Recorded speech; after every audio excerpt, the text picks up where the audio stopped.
ইন্নাল হামদুলিল্লাহ সাল্লাতু ওয়াসসালামু আলা নবিয়িনা মুহাম্মদ ওয়া আলা আলিহি ওয়া সাহবিহি আজমাইন। আমার সময় একদম কম, তো তাই কোনো ভূমিকা রাখি না। আমার সম্মানিত নেতৃবৃন্দ এবং শ্রদ্ধাভাজন নেতৃবৃন্দ এখানে উপস্থিত বিএনপি জামাতের এবং আমার সামনে উপবিষ্ট আমার কলিজার টুকরা পারেহাটবাসী, আসসালামু আলাইকুম ওয়া রাহমাতুল্লাহ। কেমন আছেন আপনারা? আলহামদুলিল্লাহ। আলহামদুলিল্লাহ। কিন্তু যত ভালো আছেন তত ভালো করে আল্লাহ শুকরিয়া আদায় করেন নাই। এবার বলেন কেমন আছেন আপনারা? আলহামদুলিল্লাহ। আলহামদুলিল্লাহ। কারণ আল্লাহ শুকরিয়া যত আদায় করব আল্লাহর নিয়ামত তত বাড়ায় নেবে। আল্লাহ শুকরিয়া আদায় করবো না, আল্লাহ নিয়ামত ফিরাই নেবে। আমরা যে স্বাধীনতা অর্জন করলাম, দ্বিতীয় স্বাধীনতা, এটা আমাদের জন্য আল্লাহর পক্ষ থেকে নিয়ামত না? নিয়ামত। আমরা এখানে যারা উপস্থিত, আমার একটা কলিজা টুকরা সন্তান রাজশাহী ইউনিভার্সিটির ছাত্র বক্তব্য রেখে গেল, বৈষম্য বিরোধী আন্দোলনের নেতা। এই ছেলেটা বাদে এইখানে আমরা যারা উপস্থিত, বুকে হাত দিয়ে বলেন তো, এই সংগ্রামে আর এই আন্দোলনে, এই বিজয়ে আমাদের কার কি ভূমিকা আছে? আছে? আগের আন্দোলনে আমাদের ভূমিকা আছে। এই আন্দোলনে আমি শেষ করছি। এই আন্দোলনে আমরা যারা অতীত আন্দোলন করছি এই স্বৈরাচারী খুনি হাসিনার পতনের জন্য, ওই আন্দোলনের নেতা কর্মীরা এই আন্দোলনে ভূমিকা রাখার আগেই আল্লাহ তাআলা আমাদের স্বাধীনতা দিয়েছেন। তবে হ্যাঁ, আমরা একেবারে শেষ মুহূর্তে আমরা যারা অভিভাবক আমরা নেমেছি, এটা আমাদের আগে আমাদের সন্তানেরা নেমে গেছে, বুকটা পেতে দিয়েছে বাংলাদেশ স্বাধীন করার জন্য।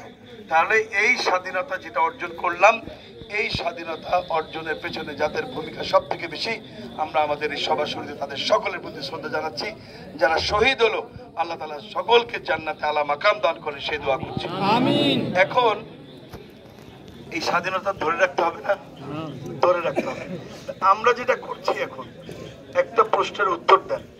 এই যে স্বৈরাচার খুনি জালিম হাসিনা বাংলাদেশ ছেড়ে পলাইলো কেন? জুলুমের কারণে। জুলুম, দুর্নীতি আর লুটপাটের কারণে।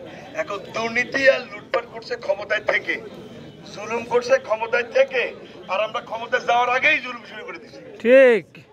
তাহলে যে জুলুম, লুটপাট আর দুর্নীতির কারণে শেখ হাসিনা দেশের পলাইলো, একই রকম জুলুম যদি আমরা করি, আমাদের পলান লাগবে না? 100 বার। আমরা পলাতে চাই না? চাই না। কারণ গত 17 বছর ওই 2007-এর তত্ত্বাবধায়ক আমলে শুরু করে এই খুনি হাসিনার এই শেষ দিন পর্যন্ত, এই 17 থেকে 18 বছর আমরা সকল মামলা, হামলা, জুলুম, নির্যাতন, জেল, জুলুম, ফাঁসি সহ্য করেছি। আমরা দেশ থেকে পলাই নাই। পলাইছি কেউ? পলাই নাই। আমরা পলাইতে চাই না। সুতরাং এমন কোনো কাজ করবেন না, আমরাও করব না যাতে আমাদের পলাইতে হয়। এই দেশ আমাদের, এই দেশ আওয়ামী লীগের না, এই দেশ আমাদের 18 কোটি মুসলমানের দেশ। এই দেশ থেকে ওরা পলাইতে পারে, আমরা পলাবো না ইনশাআল্লাহ। সুতরাং এই দেশকে সাজাইতে গেলে আপনার প্রতিবেশী যে ও হিন্দু না মুসলমান, এটা আপনার দেখা দরকার না। ও আপনার প্রতিবেশী, এই পারহাট ইউনিয়নের বাসিন্দা, এই বাংলাদেশের নাগরিক, তাই না? আজকে যদি আপনি আপনার প্রতিবেশীকে রক্ষা না করেন, কালকে আপনি বিপদে বলে আপনাকে রক্ষা করতে কে আসবে? জিয়ানগর উপজেলা থেকে কি আপনার বিএনপি জামাতের নেতারা আসবে? আসবে, কিন্তু আস্তে আস্তে তো কাম শেষ। কিন্তু কাম শেষ হওয়ার আগে আপনাকে সবার আগে যে রক্ষা করবে সে হলো আপনার প্রতিবেশী। আপনার প্রতিবেশী সেই হিন্দু না মুসলমান না বৌদ্ধ না খ্রিস্টান, ওটা তো আপনার দেখা দরকার নাই। আর একটা মানুষের ভিন্ন মত থাকতেই পারে, একটা দল করতেই পারে, তাহলে কি আমরা তাকে মারবো? যদি আমরা তাকে মারি তাহলে ওরা আর আমরা পার্থক্য আছে?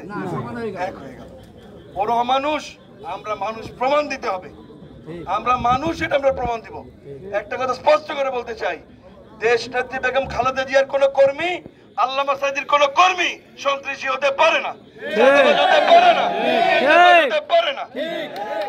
আমরা দেশকে ভালোবাসি, সবার আগে আমাদের দেশ, তারপর অন্য কিছু।